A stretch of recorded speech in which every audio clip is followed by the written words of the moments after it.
right, y'all. Welcome to another episode of the Starchildjr Stuffs and Things podcast, where we talk about all types of stuffs and things. And I'm ending my interview series this month with an extra special guest, the fabulously funky Sheila E. How are you this evening? I'm wonderful. Nice to see you. Likewise, I appreciate you gracing us with your presence. You as well. I miss you guys so very much, and I I've been seeing, know. I've been watching the podcast. Congratulations! It's awesome. I love it. Oh, thank you, man. Thank you. Thank you. Well, hopefully, before you know it, I'm gonna have a million watchers. That's my goal. I keep telling my viewers we're trying to get to a million. There you go. Yeah, they're gonna help me get there. Amen. Yeah. And just so you know, like you said, I'm missing you guys too. It's always a wonderful time when we're in the building with you guys, man. It's always fun and funky.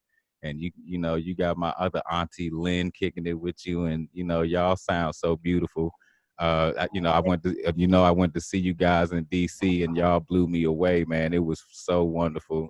Not that I was surprised, but because I know what you do, but just to see it from that perspective was just like awesome, man. So Thank you so much. And it's crazy because I didn't know you were there. You didn't tell anybody. Well, you didn't tell me because I would have just pulled you up on stage. So it, like you said, no. I needed to like just watch it from a different perspective. I'm like, yeah, what? I, I'm a quiet, humble cat too, man. You'll figure that out about me. Like I get in the room and I just sit back and observe everything. You know what I mean? Like I'm kind of a little bashful. You got to kind of force feed me a little bit. You know what I mean? But once you push me, it's like okay, and I light up and do my thing. But I like to observe too, man, because y'all taught me how to do what I do. So it's always thank wonderful you, to man. sit Thank you. back and absorb it.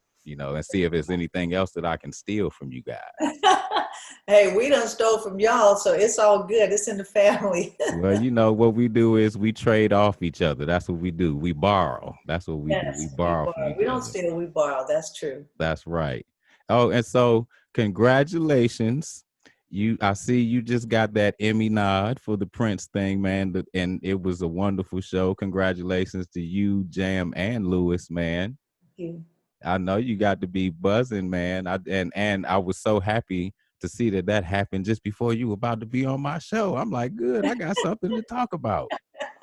Yeah. Yes, no, we're excited. Thank you. It's an honor to even be acknowledged for the work that we do. You know how it is. Yeah, But man. it takes a team, and I have a great team of people and a village, and my band. We work hard, so it was all good. It was really humbling, and to have everyone come in and ready to do Prince justice, and that was their biggest concern, and so everyone did a Always. great job. And there were some people I'd never met before. Uh-huh. Um, I got called in. Excuse me. I had got called in already before, not at the very beginning, so I got called in later on. And so some people were hired already to do the tribute. And I was excited because there were, again, some people I've never met before and even played with. And Mm-hmm. that's what's so exciting about being able to, be a part of some of these either tributes or, collaborating with other people. We a lot of times have our own things that we do, but I love being a part of something. I love collaborating, and like when when we're out with you guys, it's just Yeah. like one big party, and you can't you I mean you I, I mean it's crazy we get paid to do that, but it's like that's just like going to school, getting paid to go to school, because with you guys, Exactly. like, it's just crazy. And Uncle George would just throw stuff out there and you don't know what, like whatever, He's been the coolest cat in the building ever since, man. Like that's what he does best. He knows how to come in and just be the coolest cat in the building first and Right? foremost. You know what I Exactly. mean? And Yeah. so that is one thing I wanted to observe is that yeah, you do work very well, with folks in that environment. I got a chance to kind of, observe your hosting when we did the Grammy nod last year, you know what I Right. mean, and kind of observe you in that environment. And you're very, you know, you're very outgoing and kind of a personable kind of a person anyway. You know what I mean? So I can see where you work well in that environment. You're very enthusiastic. Like I say, it's always really cool when we get the chance to work with you guys. It's always, you know, it gives us another kind of a pep. You know, you got kind of a thing on stage. You know, you and George have that where y'all know how to kind of just bring another kind of a, you know, you guys know how to make us want to work even harder when we're on stage. You know what I mean? And You it know, doesn't. And and it, that's what I was gonna say. I think that we feel the same about like the whole band, and I think that's the part of it is like we're so excited and what's going on. Like you can't help but feel excited too, because and that's how I feel when I'm with you guys. It's right like on. you come and you're just going, oh my god, you're just like this is insane. Yeah, and the Yeah, crowd is feeling the same way, and they're giving you the same energy, man. It's just wonderful, exactly. man. I love the funk.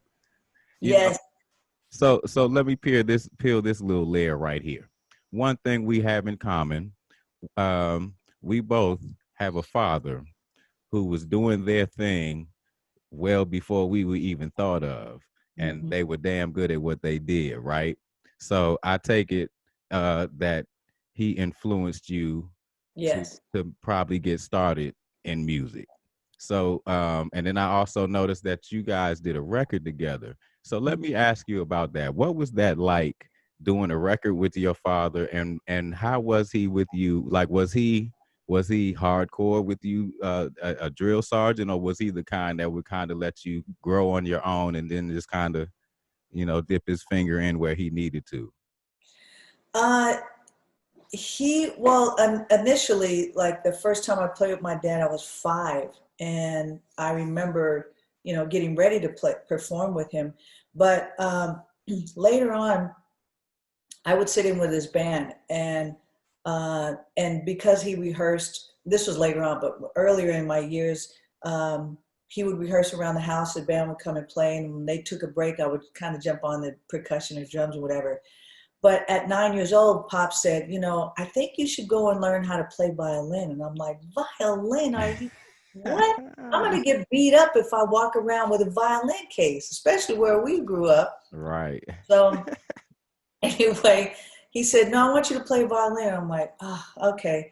So I took violin, and actually it was awesome because it opened my ears to another genre of music that I probably would have never listened to, and that's classical music. So Okay. later on, he told me that he wanted me to learn another instrument, especially something like that. It would encourage me to possibly, and he would see me in a light other than being a percussionist and struggling like he was. He thought if you're in an environment where you're playing violin, you're reading music, you can score a movie, a film, you can, play in the symphony, play in the orchestra, it would be a different life for you. And I was like, okay. So I started learning how to play violin. Um, I mean, my dad influenced me. He still influences me. He's still playing. He's still I bet. amazing. I bet. He's still amazing. And it's just, I don't know. I don't know if I answered your question or not, but it's because it's such a long, it's so I long. dig it. I dig it. I Yeah. just kind of wanted a perspective on it because, so I had Flea on a while ago, and I had just read his book not that long ago, and he had a section where he was actually talking about the same thing, where he had a father who was a musician, and when he was young, how his experience was essentially discovering the music for the first time is what it Right. was, and I Right. I related to it because it was kind of Yeah. the same vibe for me. So I was just kind of curious of what your vibe was too, kind of like the first time experience, and then like you said, the first time you played with your dad, you were actually 5. Yeah. So And like I said, for him to want me to play another instrument, that was different, hmm and again, I didn't know I was going to be a musician until I was about 15. I mean, I played a little bit when I was 14, but in between that whole time, just playing music, it wasn't like, oh, I'm going to be a musician. So Pops, he didn't care what we did. He's just like, and my mom too is like, whatever you want to do, just do. They didn't force us to play or anything. He just saw that I was interested in congas or percussion and said, go play violin. Later on, though, when I ended up sitting with him in his band at I was 15.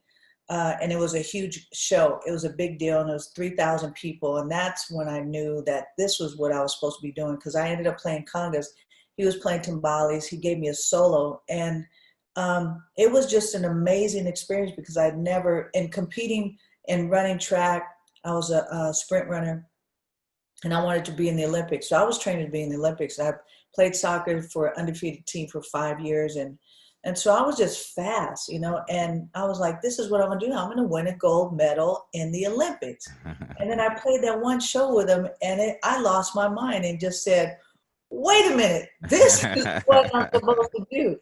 I heard the crowd, and it was just, I mean, you use everything that you need to use, like your entire body when you're working out, you're an athlete, you got to push yourself to a place where you've never been before, because you have to keep moving forward to be better and better and the best. That's competing, whether you're competing against yourself or, of course, other people, other teams. But this was different. I wasn't competing. I was in the moment, and I was playing, and it was more like a spiritual thing that happened to me. Like, I thought that I went to heaven. I thought I went to heaven, and I came back, and I was like, if this is what heaven feels like, I want to be in heaven every single day. All the time. And for sure, I don't get high, so I wasn't on no drugs or nothing. That was just pure natural. I realized that at that moment, God had given me a gift besides, being inspired by my dad and my family. I was like, this is it right here. That's when you were sold. Okay, you answered another question of mine too, so I appreciate that. You knocked out two birds with one stone there. So that's interesting. So so then the next thing I wanted to talk about is I see you also spent time as a youngster in George Duke's band. Yeah. Yeah. So now what was that like? The Dookie stick. That dude is amazing. He was amazing, incredible.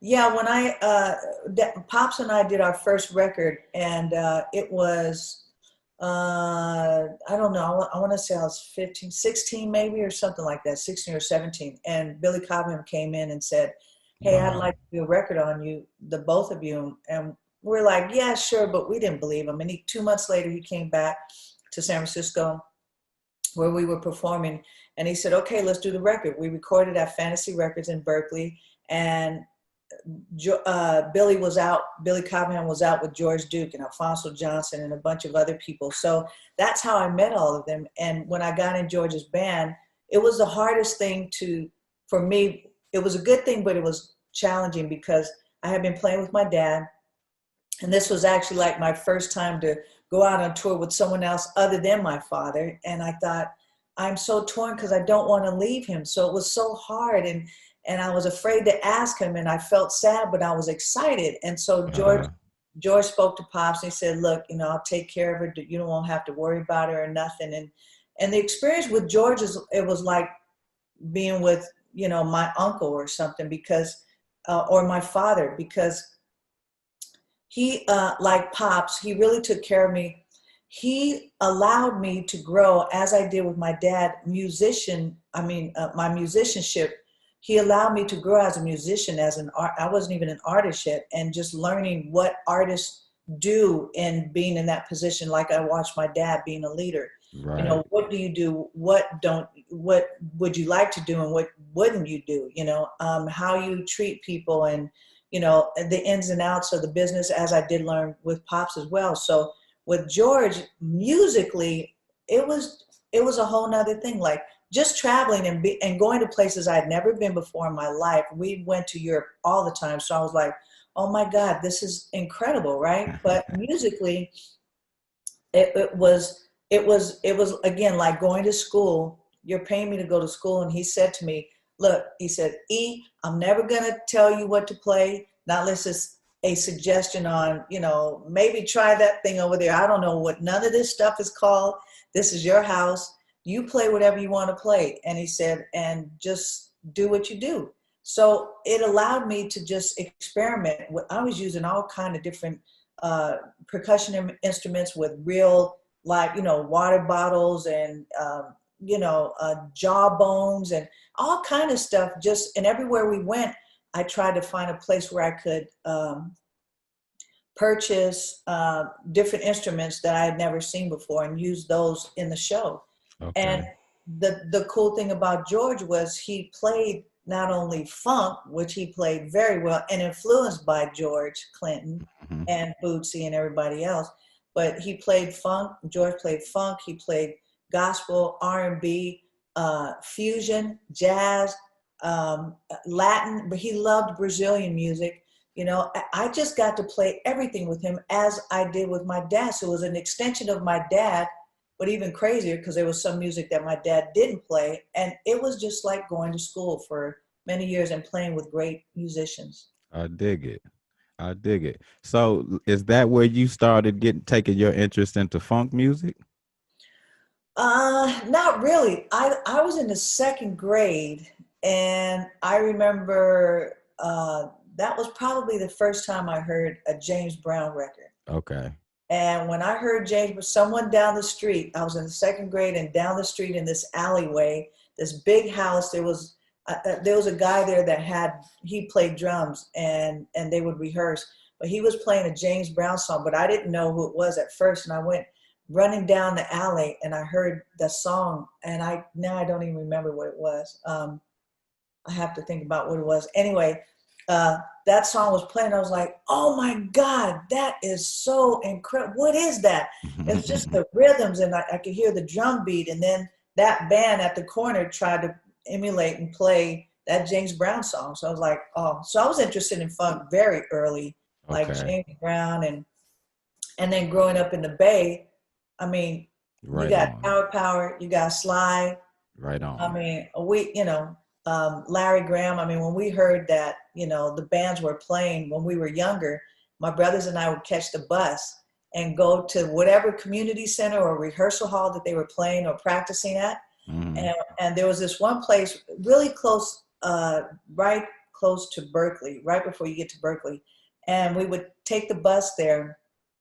And there was a liquor store at the corner. We would go in there and buy a 7-Up and Twinkies and sit on the corner and just eat the Twinkies and drink 7-Up and just listen to the music and then playing funk. We're like, we just wanted to just follow people and be inspired. Okay. Yeah. Okay. Yeah, and funk is damn sure inspiring and all of that, man. It's feel good music. That's what I tell people, especially like when they're really digging on the P-Funk music, that's what I tell them. I'm like, this is feel good music. That's why it does that to you, and people that are hearing it for the first time, they're like, well, I'm not really familiar with that. And I start playing some of it and they're just like so blown away, after you get through an album, they're just blown away. I'm like, yeah, that's feel good music, man. Everybody loves it. Yes, it is. Everybody loves it. It's contagious. Right on. So then I also discovered that you played with Herbie Hancock as well. Yes, I did. Yeah. So piano player. Yes. Yeah. So is this where you started to blossom into playing all these other instruments too? No,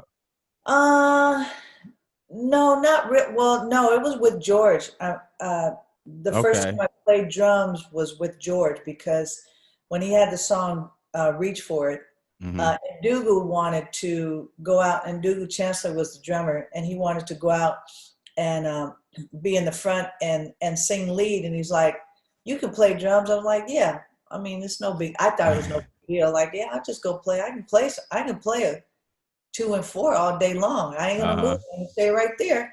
And that's what was good about it, is just stay right there and play. So that was my opportunity to play drums. And I was like, heck yeah, I'll play drums on that song. So that's when I started that. But with Herbie, it was more percussion and like George, different percussion instruments and things like that. I think it was after Herbie, because he had different drummers when I was in the band. So I don't think I played drums with Herbie, but it was after Herbie when I went with Marvin Gaye was when I started playing guitar. You keep getting ahead of me. I'm sorry. It's all good. Keep going though. Keep on going. No, what's your question? No, you keep on. Please don't stop. Please don't stop. You just led right into my next question. It's all good. This is flowing like water. Don't stop. Yeah, it was playing the other instruments was Marvin Gaye. Uh, Okay. I forgot what song it was, but I was like, I can play that. It's James Brown chords, going back to James Brown again. It's bar chords, so I just put my fingers across the bar, and I was like, oh, I can play that all day. I didn't have to learn that. I kept saying I could do anything, and people go, really? Yeah. So I just play like, oh, you? How long you been playing? I said about a week ago. I just keep thinking that I can. I'll just try it. I love it. I Yeah, I'll just love try it. it. So I anyway, love I it. I did that. love that. I love that. I love that for real. So and you know that kind of like I said, why I ask these questions is because for a few reasons. Because first and foremost, like I say, I like to peel the layers back and get to the essence of what you do, and get to the things that really make you. You know what I mean? Like people want to kind of they want to start it. A lot of people want to start at Prince, like we have those casual fans that want to start at the hits, at the songs that they know. And then, I'm a fan. And they forget that, or don't realize that you Yeah, have so much going on before that, that really made you who you are, yeah. so these are the kinds of things that I'm interested in hearing when I get you guys on my show. So that's why I appreciate you just go right on ahead. You can motor on through my questions. It's all good. Uh, but yeah, I was going to ask you about. It said that you were on the Midnight tour with Marvin. That was his last tour, right? Yeah. Yeah, Yeah. the last tour with him, which was amazing. I mean, when you're able to work with someone or meet that person that you grew up listening to, and to be able to play those songs, like what's going on, that conga beat, like dun, dun, da, Mm-hmm. mother, mother, Mm-hmm. right? Now I learned that conga beat a long time ago, and then all of a sudden you're in his You're band hired to play that beat. and you're just going, you gotta be kidding me. Like, Yeah. how is this happening? Yeah, it was incredible to play with him. He was such a gentle man. And I remember I got my brother the gig too, because I was like, we need another percussion player. And then one of our best friends as well. So there were Your three of us. brother is dope too. Who? Your brother's dope Oh, too. yeah. Both of my brothers are amazing. They are, Juan and Peter Michael. They're amazing musicians as well. And we were playing, and I remember this was at the very beginning of the Marvin tour, and Marvin got up on piano, and he was just talking to the audience, and he's just playing. He's just so soft spoken and gentle. And Mm-hmm. um, next thing you know, we were standing up, so we wanted to make sure we stood up, because we wanted to dance and start doing dance stuff. We would, we started all kinds of stuff. Everyone's like, "Oh, you're gonna dance? This section's gonna dance." So anyway, everybody's doing their thing, and next thing you know, I'm leaning on the congas like this, and I forgot. I became a fan in the middle of the show, like watching Marvin like this, like, oh man. And my brother nudges me, he's like, come on, you're gonna miss the cue. I'm like, oh shoot. I mean, he was just amazing. What an amazing man. So I'm out here in DC, man, where so this is, we have Marvin Gaye Park and all that out here in DC. So, that's dear. Yeah, Yeah, that's yeah, dear. So that was interesting to know. So another thing that you said in that, it was, you said you started playing that guitar line, and essentially it was it's a James Brown chord, whatever essentially. The when you said that, what struck me was something that I tell a lot of people when I'm in sessions with folks who aren't as versed in funk, and they're kind of learning. mm, Something that they don't realize is that funk music is everywhere. It's everywhere. It's in all genres of music, and the more that I get in sessions with folks and get to working with folks and explaining those concepts, it starts to click to folks, man. And they, that was interesting that you said that. I wanted to point that out for any of those people that are listening, that I'm in sessions with, that I give those lessons to. There it is from Sheila right there herself. Funk music is everywhere, y'all. So it don't is. forget that. Right on. So here's another thing I wanted to ask you about. Or kind of touch on. Um, uh, you know, women in this business, they don't always get their proper due. They usually don't get their proper due. Things are starting to change as the years go on, but it's still kind of hard being a woman in this business, and especially when it comes to funk. And when it comes to women in funk, um, you're kind of doing you're not kind of you're doing a very good job of kind of holding a mantle for women of funk right now.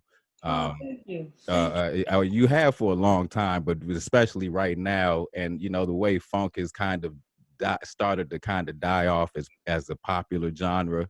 You've done a very good job to kind of champion that for women.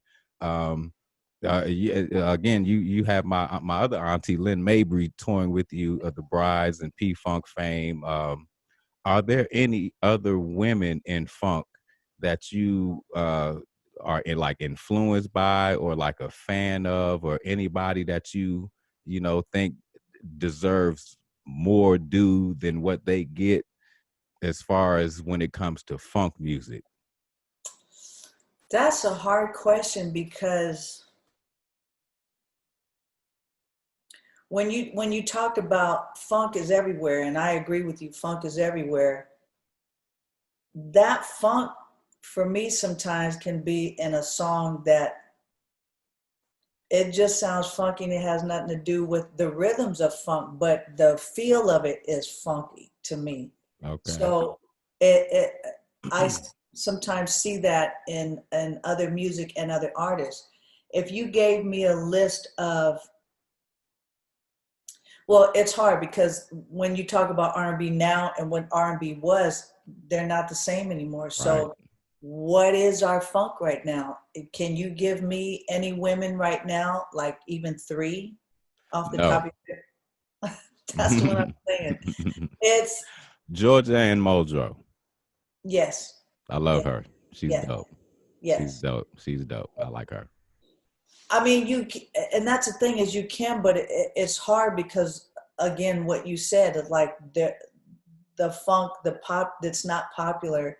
It isn't. And it's interesting because it's a lot of times the backbone of some of these songs. Yes. You know what? Let me kind of rephrase my question a little bit too, because that's kind of what I mean is, as far as the history of funk, when we talk about it, you know, I guess what I mean more so is we talk about George, we talk about James, we talk about Sly, we talk about those guys, you know, but there are women who, like you, are championing it right now.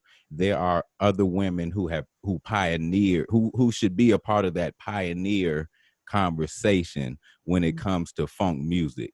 And I guess what I'm trying to figure out is, who are your top notch in that, or though, or who are those that you think don't get enough discussion when it comes to funk music as far as the pioneers go? Hmm. Yeah, that's a hard question. Um, that's a hard question because just like those, I guess we should be hearing about, I am always in search of going online trying to find more women to expose them on my platform, to Right. give them an opportunity of, always, because I do think it's overdue. It's been overdue. I don't have an answer for you. Okay. I probably should, and I don't. Okay. I Okay. think because for me, a lot of my influences on funk were, I always looked at bands, not necessarily just a person, but or the way that it was brought about. It could be a one like Uncle George. I mean, it could be Uncle George, but then what he brought, that whole thing. You know, to Mhm. me, that's a different kind of funk with how Maurice White brought Earth, Wind, and Fire. That's another kind of funk to me. I But it got was you. all, I grew up listening to bands. So it was more of the bands, James Brown you know, yeah, it was mostly bands. I could see that. It, Okay. Do you in a have any sense. women yourself that you could say? Well, besides, Well, I mean, like, well, you have like Lynn Collins and people like that. You know, you have yeah, your Betty Davises Bette and Davis, yeah, you know people like that. You know, and then you could go, you know, like your Candy Statons and you know yeah, folks like that. You know, yes, I feel like there are a few from that era that from that era that really don't get as that they're due or don't get talked about as much as they were. They were, you know, yeah, pioneering artists. Or like for instance, Hot Butter Soul. yes, You know, they you know, good for instance, you know, they're on so many records. You know what yeah, I mean? They're on yeah, so many records. They are like the sound of, you know, they are like the women's sound of like the early 70s. You know what yes, I mean? they And are people don't absolutely realize that, like that kind of thing there, you know, like, you know, true. yeah. No, that's good. That's a good one. Yeah. Yeah. So okay. So here's a let's it's a little funny thing I'll bring up right quick. And I bring this up because you were on there with George and George was hilarious. Gone Country. How, Ah, how yeah. yeah, how was that experience? Was that as fun as it looked? Actually, it was. So what was interesting is I didn't know who was going to be in the show, and I swore up and down. I was like, "I'm never doing a reality show. You're never going to catch me doing a reality show. There's just no way." And then your auntie Lynn said to me, "You should probably do it because whoever wins gets to write with two other writers from Nashville." Now that was on my bucket list, and she knew that. So the prize was to be able to, one of the prizes was be able to write with two writers from Nashville. I'm like, oh, to collab with two writers from Nashville. I said, but what do I have to do? She said, you have to stay in this house for like a week or two with 6 or 7 other people. I'm like, no. And she said, but it would be dope because this is something that you wanted to do was, write with someone in Nashville. I'm like, okay. So, and I said, well, can you tell me who else is going to be in there? She said, no, they won't tell anyone. We didn't know. And uh, then I'm like, well, that's not fair because what if it's people that is going to be all messed up and then I have to go hide in the corner somewhere because I didn't know. So anyway, I guess she ended up finding out something. She didn't tell me. She said, because then she said, look, I'll help you make the decision. You're going to enjoy some of the people that you're just going to, it's going to be fun. And I'm like, are you sure? She said, no, I had to make sure that you weren't going to, like, it wasn't going to be crazy. I said, okay. I had no idea. And then I see Uncle George. I'm like, Uncle George! Oh my! I said, this is awesome.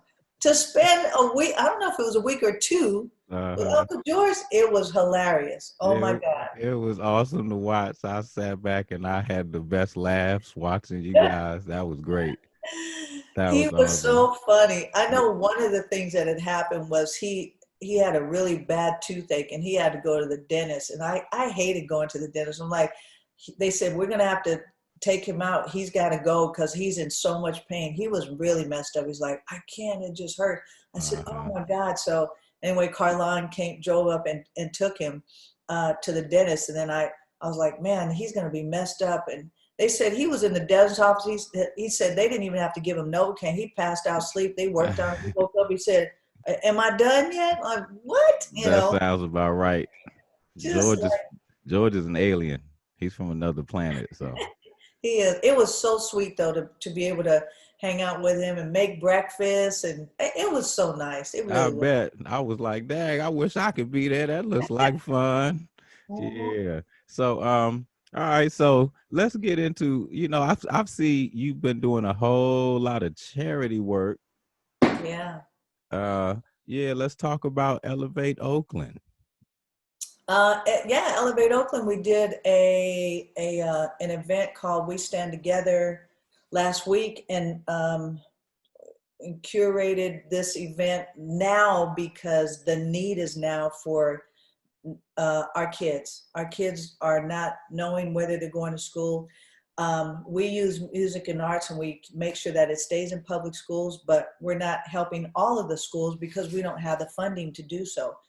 Now that school's not going to be in session, we're trying to do most of our classes virtually. Mm-hmm. And what we do, which is kind of cool, is we use local musicians in the Bay Area, and we hire them to teach the class, whether it be guitar, bass, choir, hip hop, DJing, keyboards, whatever, you know. And we ask them what they would like to learn for the semester, and to make sure that they're engaged in what they're going to learn. And whatever they pick, you know, we try to make that happen. So now we're trying to get these classes together. Right now we have 14, I think 12 or 14 schools that are waiting for us to help them, and we just don't have the money to do so right now. So that's why we thought the need is now to curate this event, and try to, the idea was to get as many local artists from the Bay Area as possible. And then knowing that we were going to stream it live, but then we decided to record it a couple of days before, because a lot of the people that either grew up in Oakland or were raised in Oakland that have left Oakland, like Legacy and Mahershala Ali and different people like that, they live in Los Angeles. I said, well, then we might as well just do it and videotape them and put it and insert it in the event. So that's what we did. And I asked my friends, you know, if you record yourself playing, and then we'll actually play with you live. And that's how it came about. So this Saturday, August 1st at 5 p.m. Pacific time, we're going to re-air We Stand Together again, so that people can see it, because so many people thought it was just going to stay up, and it didn't. And so we'd like to continue to raise money and continue to get everyone's support. And so we're bringing it back up Saturday at 5 p.m. and it'll stay up so that you can watch it and donate and share. And we're also helping YR Media from the Bay Area, as well as Black Lives Matter Global Network. All right. Yeah. All right. Because Black lives definitely matter, damn it. Yes, yes, it does, Yeah, man. I've seen you out there very active, man, and you know, that's a good thing, man, because we need as many voices out there as possible, you know, and I'm happy to see it looking so colorful out here these days in these protests, because that's really what we need, man. Is, you know, we can't do this by ourselves. Not at all. We need everybody to get behind it. So good to Yeah, see no, you. it's good to see. I agree. It's good to see how colorful it is, and it warms your heart. And Yes, it you know, does. we have to continue to keep pushing. I mean, I was talking to someone earlier, and they asked me, you know, how do you keep moving forward with things like this every single day? And I said, well, you have to be present. You have to take it one day at a time. And some days I don't feel inspired.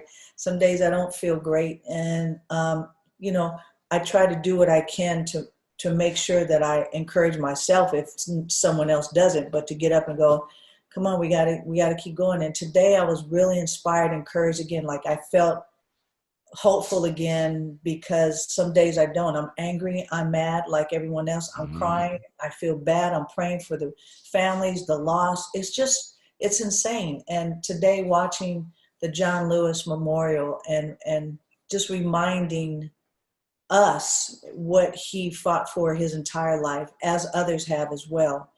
And just to think about that and what was said today, and it just brought me hope, and it gave me that boost again that I needed for today, you know, and maybe the next couple of days. And then I go in search of what is the next thing to help me to keep going. And definitely in these times right now, we're less than 100 days from election, and we really need to get out there. You got to register, you got to vote. If we want change, vote, vote, vote.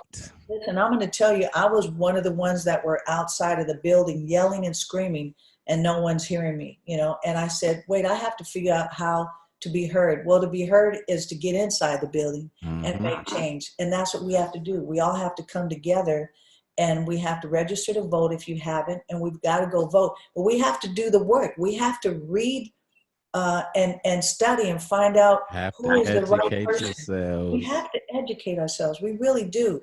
We take it for granted. There are people that you can't vote. I mean, look how long it took us women to vote. Women to vote. That's the thing is people don't realize it wasn't really that long ago that we didn't have these rights, man. So, it really behooves us to exercise them. And what I run into is a lot of people who just, more so just have lost hope so long ago that they just, choose to kind of just turn the blind eye to it. And Yeah, that's the thing that I'm out here trying to combat against, man. It's like, no, man, pay attention, man, because your very lives are truly at stake right now if you don't pay attention, man. absolutely, And get out absolutely. here and vote, y'all. And it's Yeah, not hard. Do it. yeah, yes, Indeed. So, and you got a single out there. I do. Yeah. We released another single called Bailar, which means dance, and we want people to get out here and start dancing. Actually, I'm going to do a little video when we get off this podcast, and I'm going to do a little shaky something, and I'm going to challenge. I'm challenging you right now since we're on your podcast. Oh I want to man. see you. See, I want to You see. don't want to see me dance because I Yes, got I do. I got two left feet. I'm telling you now, I got two left feet. I, No, everybody has rhythm. It just ain't always in the same place. Yeah, it ain't in my feet. You know what I'm saying? But you know what? Maybe you get a little two step out of me. I don't know. A challenge. I might accept your challenge. You might get a little. Come on. All right. Okay, since you asked me like that, Thank you. you got it. You got it. Oh boy, I'm gonna embarrass myself on the internet for Sheila E. Y'all. Yes. But Sheila Yes. asked me to. Man, y'all give it up. Sheila, thank you so much for joining me today, man. Like I said, I just wanted to kick the fat a little bit. I try to get y'all on my show and try to talk about things that y'all probably don't talk about all the time and try to make it fun. You know what I mean? So I Yes. really appreciate it. And you keep up the good work out there in your with your charities and your social work out there, your social justice work out there. I'm checking you out and I'm supporting you. Thank Y'all definitely go get Sheila's single and y'all go study all things Sheila, man, because she's always living the glamorous life, man. Y'all just don't know. It's you. just not it's just not always all glitz and glamour. She Oh, lives in it's her own glamorous world. well, thank you so much, man. I appreciate you, your family, and anytime you need anything, I'm watching you and I'm praying for you and I support you and thank you for everything. God bless you. Oh, likewise, man. Bless you. Thank you very much, man. You be good. Y'all give it up for Miss Sheila. I'm going to ease it on your beat.